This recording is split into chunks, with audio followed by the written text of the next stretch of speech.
할렐루야. 행복하십니까? 하나님의 사람으로 세상과 구별되게 산다는 것이 참 쉽지 않은 일일 수 있지만, 그러나 세상과 다르게 구별되게 사는 기쁨을 누리시기를 주님의 이름으로 축복합니다. 다르게 산다. 다르게 산다. 우리 여성 성도님들은 그렇다면서요. 뭐 예를 들면 모처럼 신경을 써서 옷을 한 벌을 샀습니다. 좋은 옷, 본인이 생각하기에 좋은 옷, 정말 이런 새로운 디자인의 좋은 옷이 있네 하고 싼 값에, 좋은 값에 잘 샀어요. 예를 들면. 그리고 이제 옷을 아침에 쫙 입고 교회 올 때 입고 왔어요. 그런데 교회 안에 딱 들어왔는데 다른 사람이 똑같은 옷을 입고 있으면 기분 안 좋다면서요. 제가 보기에는 똑같은 옷 입고 오신 분이 한 분도 안 계신 것 같은데, 그렇다면서요. 네. 왜 그러죠? 내가 신경 써서, 내가 좀 돋보이기 위해서 잘 갖춰 입고 잘 준비해서 왔는데 나랑 똑같은 옷을 입고 있는 사람을 보면 괜히 속상하고 자기의 노력이 수포로 돌아간 것 같고 하는 그런 느낌이 드는가 봐요. 그죠? 전 잘 모릅니다. 달라지고 싶어요. 우리는 누구나 다. 그래서 남들과 조금 다르게 꾸미려고 그러고요. 남들이 쓰는 것들, 옷들, 또 혹은 차들, 뭐 이렇게 조금 다르게 하려고 하는 것들이 있나 봐요. 그래서 명품들이 나오는 것 같고요. 브랜드들이 만들어지는 것 같고, 더 많은 돈을 투자를 하더라도 남들하고 조금 다른 것이 있으면 그것을 사서 나를 드러내려고 하는 모습들이 우리 가운데 있는 것 같습니다. 그러나 여러분, 세상에서 우리의 다름을 드러내는 그런 물질적인 것들은 사실은 다 지나가요. 다 지나가요. 정말 웃기는 거는요, 제가 최근에 이렇게 보니까 최근에 유행하는 남자들의 그런 it템이라 그러잖아요. 여자들의 it템이라고 하는 게 있어요. 이렇게 그 물건들 뭐 이런 것들이 있어요. 그런데 되게 유명한, 요즘 사람들이 이렇게 되게 막 알아주는 그런 물건들 보니까요, 참 웃기는 거는 그냥 고무로 만들어 놓은 슬리퍼예요. 진짜 여러분 웃지 말고 한번 찾아보세요. 요즘 꽤 유행한다라고 막 알려지고 사람들이 막 사고 싶고 입고 싶어 하는 것들이 보니까요, 뭐 별것 아닌 추리닝 같은 거 있잖아요. 그런 거에다가 옛날 아디다스 그 삼선 슬리퍼 같이 생긴 거 있잖아요. 그런데 그게 꽤 유명한 다른 회사에서 이렇게 그런 슬리퍼 디자인으로 만들어 놓고 그거를 되게 유행하면서 사람들이 되게 동경하면서 돈을 되게 많이 주면서 그런 걸 사나 봐요, 지금.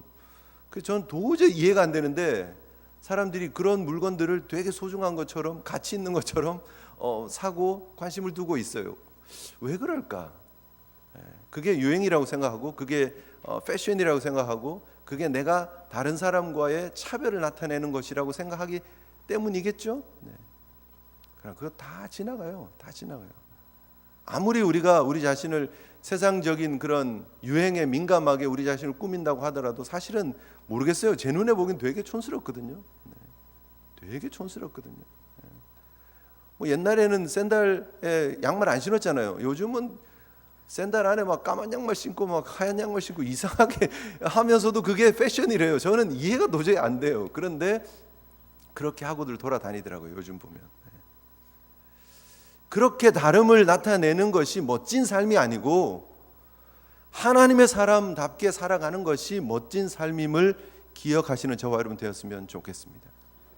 세상과 다른 기준을 가지고, 세상과 다른 목표를 가지고 겉으로 드러난 우리의 모습은, 우리의 입는 것, 우리의 먹는 것, 우리의 자는 것, 우리의 타는 것은 세상과 비슷할지라도 우리 내면이 다르다는 거예요.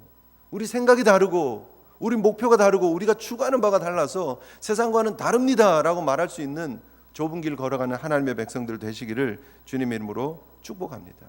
하나님 우리를 부르신 목적이 뭘까?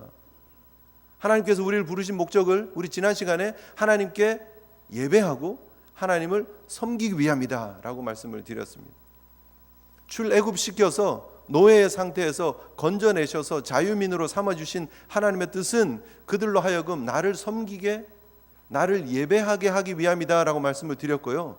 그 하나님의 백성들을 시내 광야에서 언약을 맺으면서 하나님께서 십계명을 주시고 또 십계명 이후에 그 십계명을 구체적으로 어떻게 지키면서 살아갈 것인가에 대한 내용을 언약의 책을 통해서 우리가 지금 그 내용을 계속 살펴보고 있지만 그 The Book of the Covenant라고 하는 그 책의 내용을 통해서 어떻게 십계명을 적용해 갈 것인가에 대한 부분을 우리가 살펴보고 있는 거거든요. 그 언약의 책 안의 내용이 결국 무엇이냐? 하나님께서 하나님의 백성들에게 어떻게 살라고 요구하고 계시는 내용이에요. 하나님을 많이 사랑하고 이웃을 사랑해라. 우리 지난주의 설교의 결론이었죠. 하나님과의 관계 속에서, 수직적인 관계 속에서, 또 수평적인 관계 속에서 하나님의 은혜와 사랑을 잘 드러내는 하나님의 사람으로 살라라고 하는 내용이었다라는 사실 우리가 볼 수 있었습니다. 왜냐하면 그 속에 하나님의 성품이 담겨 있기 때문입니다. 그것을 좀 더 쉽게 제가 여러분들이 이해하기 좋게 하려고 하나님의 마음이다라고 표현을 하고 있습니다. 하나님이 하나님의 마음을 담아서 이스라엘 백성들에게 지금 보여주고 계세요. 너희들 이렇게 살아야 돼라고 하면서 하나님의 마음을 보여주고 계세요. 그런데 그 하나님의 마음이 뭐냐는 거예요. 그럼 성경을 통해서 보는 하나님의 마음, 하나님의 성품, 하나님의 속성은 어떤 내용들이 있습니까? 크게 두 가지로 얘기하면 하나님은 공의의 하나님이세요. 하나님 되게 정의로운 분이세요. 하나님은 죄를 그냥 용납하시는 분이 아니에요. 죄가 있으면 그 죄에 대한 값을 반드시 치르게 하세요. 동시에 그런데 하나님은 어떤 분이시죠? 하나님은 사랑의 하나님이세요. 혹은 자비의 하나님이라고, 혹은 긍휼의 하나님이라고 표현을 해요. 그래서 하나님의 공의와 하나님의 긍휼, 이 두 가지가 함께 가는 거예요. 하나님의 공의와 하나님의 사랑은 함께 가는 거예요. 그런데 그 모습이 어디에 나타나고 있는가? 바로 이 언약의 책 안에 나타나고 있다는 거예요. 심지어 하나님께서 주시는 그 율법의 규정 안에서도 하나님께서 우리에게 보여주고 계시는 하나님의 성품들, 하나님의 마음들이 그대로 드러나 있다라는 사실 우리가 기억을 할 필요가 있습니다. 그래서 하나님을 예배하고 하나님을 섬기는 사람은 그 하나님의 성품과 마음이 담겨 있는 삶을 살아야 된다라는 거예요. 그래서 이 언약의 책을 통해서 우리에게 주고 있는 도전은 하나님의 백성은 하나님의 마음을 닮아가는, 하나님의 성품을 닮아가는 삶을 살아가야 된다라고 이야기를 하고 있다라는 거죠. 토니 메리다라고 하는 교수님이면서 목사님이신 분이 쓴 그 출애굽기 그 주석이 있어요. 카멘터리가 있는데 그 안에 이렇게 이 부분을 설명을 합니다. The Book of Covenant라고 하는 언약의 책 부분 위에다가 하나님의 말씀을 하나를 걸어 놓는다면 이 말씀일 거다라고 이야기를 합니다. 그 부분이 뭐냐면 미가서 6장 8절입니다. 여러분 그냥 어디다가 한번 살짝 적어 놓으시든지 머리에 기억을 해 놓으시든지 하면 좋겠는데요. 그분이 하시는 말씀이에요. 언약의 책 부분 위에 이 말씀을 걸어둘 수 있는데 그 말씀이 바로 미가서 6장 8절이다. 제가 읽어드릴게요. 사람아, 주께서 선한 것이 무엇임을 내게 보이셨나니 여호와께서 내게 구하시는 것은 오직 정의를 행하며 인자를 사랑하며 겸손하게 내 하나님과 함께 행하는 것이 아니냐라고 말씀하고 계세요. 하나님께서 이 율법의 말씀들을, 이 법규의 말씀들을 우리에게 주시면서 우리에게 보여주시는 게 뭐냐면 하나님이 말씀하시는 선이에요. 선. 무엇이 옳은가에 대해서 가르쳐주고 계신다는 것이죠. 그것을 우리가 배웠다면, 알았다면 하나님이 우리에게 원하시는 것은 정의를 행하는 거예요. 그걸 알면, 무엇이 기준인지 안다면 그 기준에 따라서 공의를 행하고 사랑을 실천하고 겸손하게 하나님과 행하는 그 삶을 하나님이 요구하고 계신다라는 거예요. 이해가 되시나요? 기준이 무엇인지 알았다면 그 기준답게 공의롭게 살고 사랑하며 살고 겸손하게 살라는 거예요. 하나님을 섬기면서, 하나님과 동행하면서. 그 부분이 하나님이 십계명을 통해서 기준을 주신 것이고 언약을 통해서 우리가 어떻게 살아가야 되는 그 구체적인 내용을 주신 내용과 일맥상통하다, 그렇게 얘기를 하는 거예요. 그래서 미가서의 말씀을 여러분 잘 기억하시고 구약에서조차도 하나님께서 우리에게 요구하고 계시는 것은 하나님과의 바른 관계 속에서 출발해서 이웃과의 바른 관계로 나아가라는 거예요. 산상수훈을 통해서 우리가 보게 되어지는 예수 그리스도께서 하나님의 통치와 다스림이 있는 하나님의 백성의 삶을 하나님과의 바른 관계 속으로 들어오면, 하나님의 통치와 다스림이 있는 하나님의 백성들이 되면, 천국 백성들이 되면 이런 삶을 살라고 주시는 규범들이잖아요. 그런 맥락에서 결국 우리의 정의를 추구하는 삶, 사랑을 실천하는 삶은 너무너무나 필요한 부분이고 우리가 마땅히 드러내야 하는 삶이다라는 사실 여러분 기억하셔야 합니다. 과연 우리는 그렇게 살고 있는가? 우리가 지금 언약의 책이라고 하는 부분을 통해서 우리가 계속해서 보고 있는 내용이 바로 그런 내용들이에요. 예배에 대한 부분을 이렇게 우리가 이미 살펴봤고요. 아직도 그 내용이 희미하거나 혹은 들어본 적이 없으시면 꼭 유튜브를 통해서 들으십시오. 지난주도 제가 말씀을 한번 드렸는데, 하나님과의 바른 관계 속에서 하나님께 우리가 토단을 쌓고 그리고 예수 그리스도의 은혜를 경험하는 것이 바로 바른 예배다라는 말씀 꼭 기억했으면 좋겠고요. 그 이후에 우리에게 주고 있는 삶의 모습은 하나님의 통치와 다스림을 인정하는 거예요. 첫 번째, 신정국가.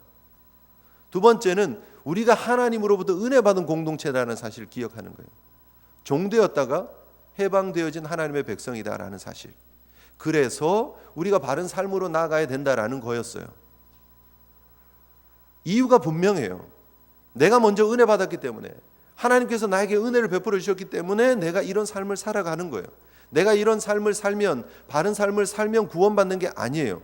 은혜를 받았기 때문에, 내가 하나님의 백성이 되었기 때문에 당연히 내가 하나님 앞에 이런 바른 삶을 살아가는 것이 그 다음 따라오는 순서다라는 사실을 우리가 기억을 하시면 되겠습니다. 그래서 삶의 현장에서 구체적으로 어떤 모습의 삶을 살아가야 되는가예요. 그래서 우리가 지난번 종에 대한 내용을 우리가 살펴봤습니다만, 여러분 이 말씀에 나타나고 있는 구체적인 내용들을 오늘날 그대로 적용할 수는 없어요. 분명히 말씀을 드렸는데 쉽지 않은 부분이지만, 그러나 항상 성경은 문맥을 살펴야 되고 시대를 살펴야 된다라고 말씀을 드렸습니다. 예를 들면 혼인하지 않은 여인을 범했어요. 그러면 그 부모에게 지참금을 주고 데리고 와서 결혼하면 모든 문제가 해결되는 것처럼 이 언약의 책은 얘기를 하고 있지만, 오늘날 시대에 그대로 적용하면 안 되죠. 은 50세겔을 주고 내가 당신의 딸을 범했으니까 내가 아내로 데리고 오겠습니다. 뭐 그렇게 하면 안 된다라는 거예요. 과거에는 그렇게 했을지 모르지만 이 말씀을 그대로 적용할 수는 없어요. 그러나 여기에 담겨 있는 하나님의 마음, 하나님께서 우리에게 원하시는 하나님의 백성들의 삶의 기준을 잊지 않고 붙잡아야 된다는 거예요. 노예 제도에 대해서 우리가 살펴보고 있습니다. 그 노예 제도가 단순히 우리가 생각하고 있는 노예 제도를 자꾸 여기다 끼워 맞추면서 하나님 왜 노예 제도를 허락하실까 이렇게 접근하시면 안 된다라는 거예요. 우리 머릿속에 노예하면 머릿속에 이렇게 담겨 있는 생각들이 뭐냐 하면 뿌리라고 하는 드라마에 나타났던 노예 이야기예요. 뿌리 기억나십니까? 미국 드라마, 한국에 옛날에 막 방영이 됐었죠. 모르시는 분들도 조금 계시는 것 같은데, 옛날에 뿌리라는 그런 노예를 막 이렇게 다루는 쿤타 킨테 나오는 그런 드라마가 있었어요. 네. 그 아시는 분은 저 아재 범주로 들어가는. 네. 하여튼 그런 내용이 있었어요. 그런데 우리가 그런 노예 제도를 생각하면서 성경의 노예 제도하고 이게 막 자꾸 헷갈리는 거예요. 섞어서 해석을 하고 있는 거죠. 그거는 진짜 잘못된 거죠. 그건 범죄예요, 범죄. 제국주의가 막 팽배할 때 식민 지배를 막 하잖아요. 식민지를 계속 확장해서 늘려나가면서 그런 제국주의 경쟁들이 막 있었잖아요. 바다를 제패하면서. 그런 사람들이 가서 사실은 이 참 불쌍한 사람들을 막 짐승 잡아오듯이 잡아오는 거예요. 그리고 노예로 파는 거예요. 그거는 진짜 범죄죠. 말도 안 되는 거죠. 그런 내용의 노예 제도를 성경이 얘기를 하고 있는 게 아닙니다. 지난번에 설명을 해드린 것처럼 이 노예 제도는 자기가 배상할 능력이 없어서 몸으로 대신 갚든지, 혹은 자기가 너무 가난해서 그 가난에 대한 그런 삶의 그 대처 방법이 없으니까 자기가 자발적으로 노예로 들어가는 거예요. 그래서 어느 기간 동안 6년의 기간 동안 일하고 7년째 해방이 되어지는 거예요. 그러니까 이게 노동 계약하고 들어가서 일하고 나오는 거의 개념이라고 보시면 돼요. 그래서 조금 다른 차원이다. 당시에 말하고 있는 그런 종들의 개념이나 또 식민 그 제국주의가 팽배했을 때 그런 노예 제도하고는 좀 다른 개념이다라고 보시는 것이 맞고요. 결국 이 노예 제도를 통해서 하나님께서 보여주시려고 하는 게 뭐냐면 심지어 노예일지라도 그들이 가지고 있는 인권들이 보호되어져야 된다라는 거예요. 사람은 참 소중한 것이다라는 거예요. 내가 택한 언약의 백성으로 삼은 이 공동체 속에 속해 있는 그 누구라도 다 소중한 하나님의 사람이다라는 것을 하나님은 드러내시기를 원하시고 모든 공동체원들이 이해하고 그것을 받아들이는 삶을 살기를 원하시는 거예요. 한 명 한 명의 가치를, 심지어 노예로 팔려간, 종으로 팔려간 여종과 남종들의 가치까지라도 하나님께서는 소중히 여겨지기를 원하셨다는 거예요. 우리 지난 시간에 살피지 못했습니다만 시간이 없어서 여종의 경우가 나오잖아요. 이 여종의 경우는 뭐죠? 그냥 만약에 진짜 자기가 가난해서 종으로 팔려간 것이었으면 시간이 되면 그냥 나오면 돼요. 그런데 여기서 말하고 있는 여종은 그 돈 많은 주인의 집에 첩으로 팔려간 거예요. 둘째 부인으로 이렇게 들어간 거예요. 노예로 들어갔다라고 말하기는 좀 그렇고요. 좀 부잣집에 들어가서 잘 살았으면 좋겠다 하는 마음으로 부모가 그렇게 팔아서 첩이 되게끔 한 거예요. 그런데 그 주인이 그 여인을 좋아하지 않으면 다시 돌려보내라는 거예요. 만약에 자기가 아니라 자기 아들에게 주기로 결심이 되었으면, 자기 아들에게 줬으면 그 여인을 자기 딸처럼 대하라는 거예요. 그 만약에 그렇게 첩으로 삼기로 해서 데리고 왔는데 자기 마음에 들지 않아서 다른 여인을 다시 첩으로 받아들이면 그 여인의 권리를 보장해 주라는 거예요. 뭐예요? 음식과 의복과 동침하는 권리를 주라는 거예요.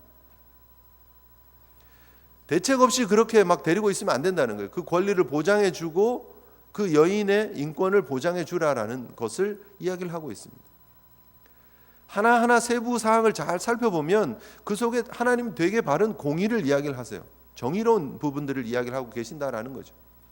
계속해서 이어지고 있는 내용을 우리가 보게 되는데요. 살인에 대한 부분, 그리고 상해에 대한 부분을 우리가 보게 됩니다. 사람을 죽이면 어떻게 해야 되는가? 사람을 죽이면 어떻게 해야 됩니까, 여러분? 성경은 죽음으로, 생명으로 그것을 갚아야 된다라고 이야기를 합니다. 그게 성경이에요. 다른 문화권에서는요, 사람을 죽인 경우라도 돈으로 보상할 수 있었어요. 신분이 다르면. 그런데 오늘 성경은 뭐라고 얘기를 합니까? 20절 보시면 사람이 매로 그 남종이나 여종을 쳐서 당장에 죽으면 반드시 형벌이 있다라고 얘기를 합니다. 심지어 종일지라도 생명을 앗아가는 일, 사람을 죽이는 일을 쉽게 넘길 수 없다라고 분명히 얘기를 하고 있다라는 거예요. 또 이게 고의가 아닌 경우는 살 수 있는 길을 하나님께서 분명히 열어 주십니다. 뭐라고 얘기를 하느냐 하면 하나님이 정한 곳으로 가면 거기에 가면 살 수 있다. 고의가 아닌 경우. 이때는 아직 도피성이 없는 시기입니다. 그래서 이제 이후에 성전이 만들어질 거고 성소가 만들어질 거고 하나님의 성막에서 제단이 있고 제단 뿔이 있으면 그 제단 뿔을 붙잡으면 제단으로 들어가서 제단 뿔을 붙잡으면 사는 거예요. 나중에는 이제 도피성이 요단 동쪽에 3개, 서쪽에 3개에서 6개가 만들어지고 그리로 들어가면 고의가 아닌 경우 살 수 있게 되겠지만 하나님께서 그런 안정장치를 주세요. 그런데 이런 장치가, 안전장치가 사실 다른 문화권에서도 있었거든요. 여러분 가지고 있는 성경 하단에 보면 주석이 나오고 있는데 21장 14절에 보면 내 제단에서라도 잡아내려라고 말하고 있는데 설명이 이렇습니다. 제가 읽어드릴게요. 누구든지 성역에 있는 사람은 모든 징벌에서 심지어 살인의 경우라도 안전하다는 관습이 고대 세계에 널리 퍼져 있었다라고 설명을 하고 있습니다. 무슨 말이냐면 다른 문화권에서 사람을 죽였어요. 자기가 의도적으로 사람을 죽였더라도 종교 시설 안에 들어가서 거룩하다라고 하는 부분 속으로 쑥 들어가면 죽지 않고 살 수 있었다는 거예요. 다른 문화권에서는 그랬어요. 근데 하나님은 어떻게 말씀하시냐면 심지어 그 사람이 내 제단에 들어와 있을지라도예요. 내가 말한 지역에 와 있을지라도 내 제단에 와서 뿔을 붙잡고 있어도 그 사람 고의로 죽였으면 그 사람 끌어내서 죽이라는 거예요. 세상 사람들, 세상의 기준과는 전혀 다른 이스라엘의 기준이 있다는 거예요. 하나님이 말씀하시는 그 생명의 소중함에 대해서 분명히 이야기를 하고 있습니다. 의도적으로 사람을 죽이면 거기에 대한 것을 분명히 생명은 생명으로, 피는 피로 갚아야 된다라고 분명히 말씀하고 계신다라는 것이죠. 왜입니까? 왜입니까? 하나님은 사실은 이런 경우 외에는요, 이제 성경에서는 이제 네 가지를 얘기를 합니다. 사람이 사람을 고의로 쳐서 죽인 경우, 그리고 오늘 성경에서 보는 것처럼 부모를 치거나 부모를 저주한 경우, 세 번째는요, 무당. 22장에 들어가서 보면 18절에 무당을 살려두지 마라 그렇게 얘기를 하고 있고, 그리고 다른 신에게 제사하는 20절에 보면, 그래서 이 네 가지예요. 네 가지. 그 외에는 사람을 죽이는 그런 사형에 해당하는 죄는 없어요. 하나님 그만큼 사람의 생명을 소중하게 여기면서 이것이 되게 무서운 것 같지만, 그럼 오히려 이것이 사람들의 생명을 잘 지켜내는 하나님의 통치와 다스림이 있는 신정 공동체의 법규가 되어진다라는 거죠. 그런데 사실은요, 그 이스라엘이 아닌 다른 법전들을 보면 그 뭐 대표적인 게 함무라비 법전입니다. 바벨론의 그 법전 한 280여 개, 82개 정도의 법조문이 있는 아주 성문법의 최고라고 얘기를 하고 있는 그런 함무라비 법전 안에 보면은요, 사람을 죽이는 경우가 있어요. 사실 이게 되게 재밌는데요. 함무라비 법전에서는 제일 중요한 게, 제일 먼저 나오는 게 뭐냐면 재산에 대한 내용이에요. 재산. 그런데 우리 언약 책에는 뭐가 제일 먼저 나오죠? 노예에 대한 부분이 제일 먼저 나와요. 그래서 하나님께서 노예되었던 자들이 풀림받고 그 노예들에게 은혜를 베풀고 사랑을 베푸는 삶을 살라가 제일 먼저 나오는 건데, 함무라비 법전에는요, 재산을 지키는 것에 대한 내용들이 제일 먼저 나와요. 노예도 나오긴 나와요. 저기 200번 이하에 저기 뒤에 부록처럼 나와요. 노예. 그래서 전혀 접근이 다르다는 거예요. 재산에 대한 내용을 조금 얘기를 했으니까 함무라비 법전 7조에 보면 이렇습니다. 사람이 자유인이나 노예의 손에서 증인과 서면의 계약 없이 은이나 금이나 남자 노예나 여자 노예나 소나 양이나 낙이나 그 밖에 어떤 물건이라도 사거나 보관하기 위하여 받았으면 그는 도둑이니 그를 죽인다 얘기를 합니다. 함무라비 법전에서는요, 도둑질하면 죽입니다. 사유재산을 지키는 것에 대해서 훨씬 더 강조하고 있어요. 8조를 보면 사람이나 소나 양이나 낙이나 돼지나 선, 그죠? 배를 훔쳤는데 그것이 신전이나 궁전의 것이면 30배, 평민의 것이면 10배를 물어야 하고, 그렇게 갚을 능력이 없으면 그를 죽인다. 네. 전혀 접근이 달라요. 재산을 지키기 위해서 그 재산권을 침해한 사람은 죽이는 거예요. 사람의 생명에 대한 것보다 재산에 대한 가치를 훨씬 더 소중하게 여기는 것이 함무라비 법전의 법의 정신이에요. 쉽게 말하면. 그런데 하나님의 경우는 어때요? 재산은 다 재산으로 갚아내는 거예요. 심지어 배상할 능력이 없으면 자기가 노예로 팔려갈지라도 죽지는 않아요. 그렇잖아요? 하나님께서 여기 지금 사람을 죽이는 경우 혹은 상해를 입히는 경우, 거기에 대해서 하나님 주시고 계시는 공의는 뭐냐, 정의는 뭐냐, 죄에 대한 대가를 치르게 하라는 거예요. 죄의 크기만큼. 너무 부당하게, 과하게 책임을 물게 하지 말라라는 거예요. 그러나 그 책임에 대한 합당한 대가는 치러야 된다. 적어도 생명의 경우는 타협이 없다라는 거예요. 그래서 그만큼 하나님께서 이 생명이 소중하다라는 사실을 분명히 보여주고 있습니다. 함무라비 법전을 통해서 보면, 물론 이제 이게 실수인 경우이긴 하지만 사람을 죽이면요, 돈으로 이렇게 갚을 수도 있어요. 은 3분의 1 미나 혹은 은 3분의 2 미나를 이렇게 갚고 이렇게 보상하고 끝내는 그런 경우들이 있어요. 그만큼 사실은 사람을 보는 가치에 대해서 하나님의 기준과는 전혀 다른 모습을 우리가 보게 된다라는 것이죠. 여러분, 이것이 성경이 우리에게 말씀해주고 도전해주고 있는 가치다라는 사실을 우리가 기억해야 합니다. 왜 이것이 이렇게 소중한 것인가? 바로 이것이 하나님께서 말씀을 통해서 우리에게 주신 기준이기 때문입니다. 창세기 9장 5절로 6절에 내가 반드시 너희의 피 곧 너희의 생명의 피를 찾으리니 짐승이면 그 짐승에게서 사람이나 사람의 형제면 그에게서 그의 생명을 찾으리라. 다른 사람의 피를 흘리면 그 사람의 피도 흘릴 것이니 이는 하나님이 자기 형상대로 사람을 지으셨음이니라. 왜 하나님께서 이렇게 생명을 소중하게 여기시는가? 사람을 소중하게 여기시는가? 바로 이 사람이 하나님의 형상대로 지음받은 존재이기 때문이다라는 거예요. 저와 여러분들이 인격을 존중하고 사람을 존중히 여기고 생명을 소중히 여겨야 되는 삶을 살아가야 되는 이유가 바로 거기에 있다는 거예요.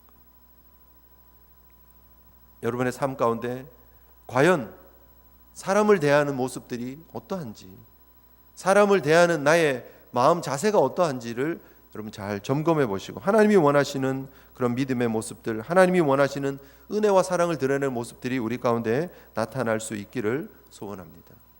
납치하는 것 안 된다라는 거예요. 심지어 아이가 이렇게 낙태되어지는 경우까지도, 심지어 오늘 한 스텝 더 나가서 아무것도 모르는 짐승이 와서 사람을 받았을 경우에라도 그 짐승을 죽여야 된다는 거예요. 돌로 쳐서 죽이고 그 고기도 먹지 말라는 거예요. 그만큼 하나님은 생명을 소중히 여기시고 있다라는 사실 우리가 기억을 할 필요가 있습니다. 여러분, 그럼 우리는 어떻게 살아가야 되느냐? 이게 오늘 구체적인 내용을 우리 하나하나씩 또 보자는 건 아니고요. 이 내용이 우리에게 주고 있는 내용은 결국 하나님이 우리 사람들에게 하나님의 뜻을 드러내는 삶을 살기를 요구하고 계신다. 그게 뭐냐 하면 법의 그 테두리 안에서 적어도 지켜지고 있는 그 원칙을 지키면서 살라는 거예요. 지금 동해보복법이라고 얘기를 하고 있는 눈에는 눈, 이에는 이라고 말하고 하고 있는 이 부분은 결국 뭐냐 하면요, 보복하지 말라는 거예요. 원수 갚지 말라는 거예요. 개인적으로 사람들은 내가 만약에 피해를 입었어요, 혹은 우리 아이들이 피해를 입었어요, 그러면 거기에 대한 보복을 그 부분만큼만 잘 계산해서 그 정도만 내가 가서 복수를 해야지 하는 사람들이 있어요, 없어요? 그게 잘 안 된다라는 거예요. 무협지 여러분 혹시 보신 적 있습니까? 무협지 아니면 삼국지 이런 거 보십시오. 안에 보면 그 동서고금을 막론하고요, 옛날 이야기들이 이렇게 보면 똑같아요. 가서 내가 지금 피해를 입었어요. 그러면 가서 엄청난 보복을 하고 와요. 싹 쓸어버리고 와요. 그냥 우리 집안이 피해를 입었어요. 그러면 가서 그 집안을 쑥대밭으로 만들고 오는 거예요.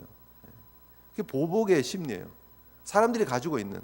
만약 법으로 제정하지 않으면, 하나님께서 이렇게 법으로 공동체를 이렇게 법으로 규제를 하지 않으면 그 공동체가 범죄한 공동체이기 때문에 그 선을 지키지 못하고 공동체가 건강하게 세워질 수 없는 모습이 될 수밖에 없다라는 거예요. 그래서 동해보복법이 행해지더라도 정확하게 그 일에 대해서 재판관 앞에 가서, 이 재판관이 하나님 앞으로라도 번역이 된다라고 말씀을 드렸습니다. 하나님 앞, 즉 재판관 앞에 가서 정확한 재판 절차를 하고 시시비비를 따지고 그리고 거기에 합당한 선만큼만 복수할 수 있게끔 하라는 거예요. 이게 안전장치예요. 이게 안전장치. 적어도 구약 시대에 율법의 언약 아래 있는 하나님의 사람들은 적어도 이 법을 지키면서 살아가야 된다라는 것을 말씀하고 계시는 거예요. 시간이 없으니까 바로 뛰어서 그럼 우리는 어떻게 해야 되느냐, 저와 여러분들은 어떻게 살아가야 되느냐, 오늘 이 말씀이 도대체 우리에게 무엇을 주고 있는가, 예수님을 통해서 다시 한번 우리가 재해석해 보도록 하겠습니다. 성경을 마태복음 5장을 잠깐 펴시면 좋겠습니다. 마태복음 5장을 펴시도록 하겠습니다.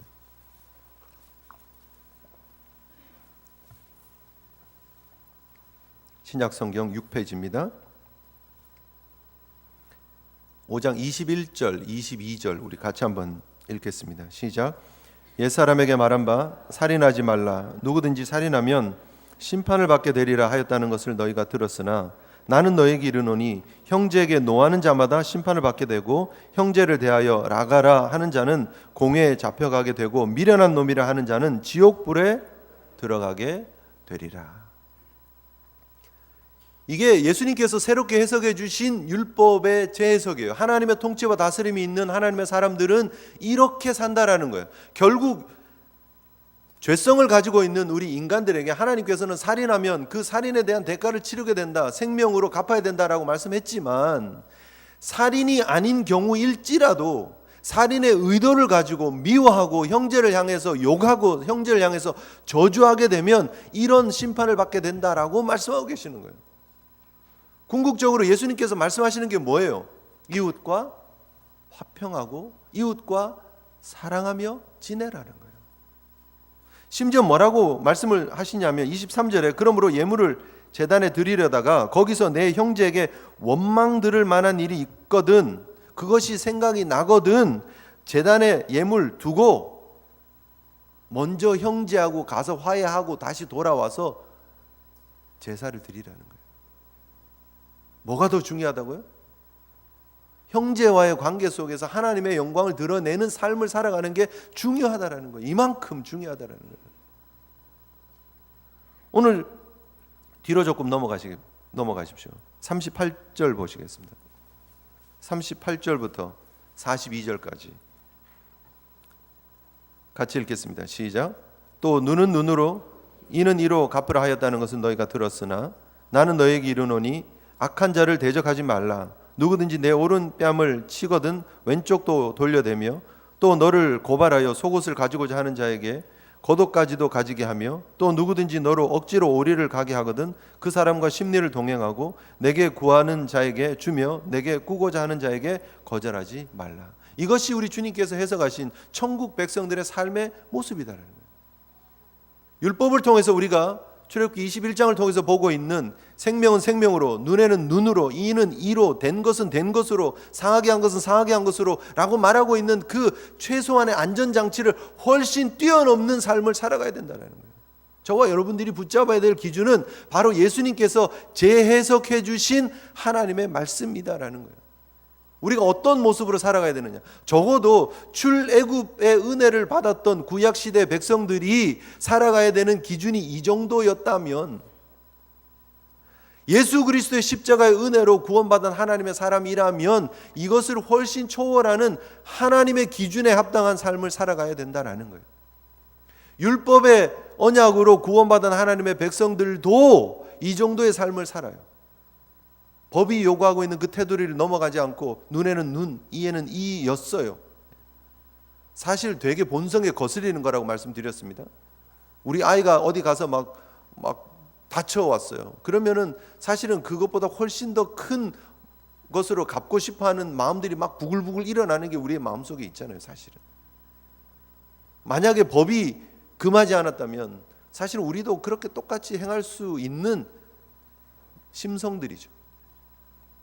그런데 오늘날 적어도 하나님의 사람들이라면 이 율법의 언약이 아닌 은혜의 언약 가운데 들어온 십자가의 은혜로 구원받은 하나님의 백성들이라면 예수 그리스도께서 말씀하고 있는 것처럼 눈에는 눈, 이에는 이가 아니라 악한 자를 대적도 하지 말라라는 거예요. 오른뺨을 맞으면 왼뺨을 돌려대라는 거예요. 오른뺨을 맞는 것 제가 설명해 드린 적이 있는 것 같은데 여러분 옛날엔 다 오른손잡이였습니다. 무조건. 우리 옛날에도 다 그랬죠. 왼손잡이 싫어했습니다. 뭔가 문제 있는 것처럼. 옛날에도 그랬어요. 그래서 사람들이 다 무조건 오른손잡이가 되도록 강요를 당했어요. 적어도 훈련해서 오른손잡이로 살았어요. 그래서 뭐 밥 먹을 때 왼손으로 자꾸 쓰려고 그러면 손 탁 때리면서 오른손으로 쓰라고 그러고 그죠? 왼손으로 글씨 쓰려고 그러면 막 탁 맞으면서 오른손으로 쓰라 그래요. 그래서 평소에는 왼손으로 쓰면서도요, 밥 먹는 거 그리고 젓가락질하는 건 오른손으로 쓰는 경우들이 많았어요. 우리 그런데 고대 근동에도 그랬어요. 그래서 사람들이 다 오른손잡이였어요. 다 사람을 때리면요 오른손으로 때려요. 그럼 오른손으로 내 앞에 서 있는 마주하고 있는 사람 오른손으로 상대 뺨을 때리면 어디를 때리게 되죠? 여기 앞에 서 있는 사람의 오른손으로 때리면 이렇게 때리게 되잖아요. 그렇죠? 그럼 왼뺨이 맞게 되잖아요. 오른뺨을 맞았어요. 그럼 무슨 말이에요? 오른손으로 오른뺨을 때려요. 그럼 이렇게 때려야 되든지 아니면 이렇게 때리는 거예요. 손등으로 이렇게 때리는 거예요. 되게 모욕적이고 치욕적인 모습들이에요. 근데 이렇게 맞아도 고개를 돌려대라는 거예요. 말도 안 되죠. 억울하고 손해보는 것 같고. 그런데 그것이 우리에게 요구되어진 삶의 모습이라는 거예요. 원래 율법으로는 범죄하면 그 율법에 대한 범죄에 대한 대가를 반드시 치러야 되는데, 나에게 잘못한 사람이 있으면 그것을 그대로 갚아야 되는데, 그런데 은혜 가운데 들어온 사람이 기억이 되는 것은 뭐냐 하면 바로 그 율법에 대한 갚음이 사실은 나에게 이루어졌어야 되는 갚음이었다라는 거예요. 내가 배상하는 삶을 살아야 되고 내가 책임지는 삶을 살아야 됐는데, 하나님께서 예수 그리스도를 통해서 우리의 모든 배상에 대한 의무를 다 면제시켜 주셨다는 거예요. 그래서 우리가 예수 그리스도의 은혜로 우리가 갚음이 없는 삶을 살아가도 되는 삶을 살게 되었다는 거예요. 그래서 은혜의 삶을 살게 되었다. 적어도 우리가 그 은혜를 기억하는 삶을 산다면 예수님 때문에 우리가 우리 죄 때문에 죽지 않아도 되고요, 예수님 때문에 우리가 잘못한 그 모든 잘못이 다 용서함을 받고요, 의롭다함을 얻은 하나님의 백성이 되었다면 적어도 우리가 그 은혜를 나누고 실천하는 삶을 살아야 된다. 부득불 오른뺨을 맞았을지라도 왼편을 돌려 대라는 거예요. 그 정도까지 손해보면서, 그 정도까지 바보같이 하나님의 은혜를, 하나님의 영광을 드러내는 삶을 살라고 성경은 우리에게 말씀하고 계신다라는 거예요. 여러분, 저와 여러분들이 영적 이스라엘인 줄 믿으시기를 바랍니다. 우리에게 요구되어지는 삶이에요. 적어도 예수 그리스도의 십자가의 은혜를 안다면, 적어도 우리가 은혜로 구원받은 하나님의 백성, 은혜의 언약 가운데 들어와 있는 하나님의 백성이라는 것이 분명하다면, 여러분, 우리가 사람을 대할 때, 우리 주변에 있는 사람들을 대할 때, 물론 우리 공동체 안에 너무나 당연합니다. 하나님의 그 은혜를 드러내는 삶을 살아가시기를 주님의 이름으로 축복합니다. 세상 가운데 우리의 삶을 통해서 하나님의 선을 드러내 주셔야 돼요. 바보 같고 손해보는 삶일지라도, 어리석어 보이는 삶일지라도, 피해보는 삶일지라도 하나님께서 우리에게 주신 그 은혜를 기억하면서 용서하고 이해하고 사랑하고 베푸는 삶, 하나하나 따지면서 기록해놓고 내가 두고 봐라가 아니라, 여러분, 어금니 콱 깨물지 마시고 그를 위해서 기도해 주시고 품어주시고 사랑해 주시고 감싸주시는, 내가 받은 그 은혜가 너무 커서 나도 은혜와 사랑을 나누는 삶을 살기를 원합니다. 실천하는 삶을 살기를 원합니다. 믿음으로 걸어갈 수 있는 저와 여러분들 되시기를 주님 이름으로 축복합니다. 구체적으로 실천하셔야 돼요, 여러분. 대충 이게 그게 정신이구나, 나도 그 정신으로 살아야지, 그러지 마시고요, 실천하세요. 적극적으로 우리 공동체 안에 있는 우리 형제 자매들 사랑하세요. 여러분, 함께하고 있는 어떤 공동체 속에서라도, 뭐 직장 공동체 혹은 학교 공동체, 뭐 어딜지라도 상관없어요. 여러분이 대하고 있는 모든 사람들에게 하나님의 사랑으로 대해주세요. 그들의 인격을 존중해 주세요. 여러분, 손해보면서라도 그들을 배려하는 삶을 살아가세요. 혹시 실수하면요, 용서해 주세요. 물론 이제 실정법에 대한 부분들은 그거는 이제 법이 알아서 할 부분들이에요. 혹시 정말 법을 어기면서까지 정말 잘못했다, 그거는 뭐, 그러나 적어도 우리가 해줄 수 있는 부분들이 있잖아요. 우리가 품어주고 용서해주고 우리가 감당해야 될 부분들, 하나님 앞에서 여러분 잘 이해하시고 잘 또 적용할 수 있는 믿음의 길을 걸어가는 저와 여러분들 되시기를 주님 이름으로 축복합니다. 우리 받은 말씀 생각하시면서요, 우리 함께 다짐하면서 그렇게 기도했으면 좋겠습니다. 적어도 예수와 그 예수 그리스도께서 완성하신 그 나라의 백성으로서 하나님이 원하시는 새 시대의 길을 걸어가는, 새 마음을 가지고 걸어가는 저와 여러분들 되게 해달라고, 우리가 받은 용서, 사랑, 은혜, 긍휼 기억하며 믿음으로 저희들도 그 길을 걸어갈 수 있게 해달라고 우리 함께 다짐하면서 기도하는 시간 되었으면 좋겠습니다. 기도하시겠습니다.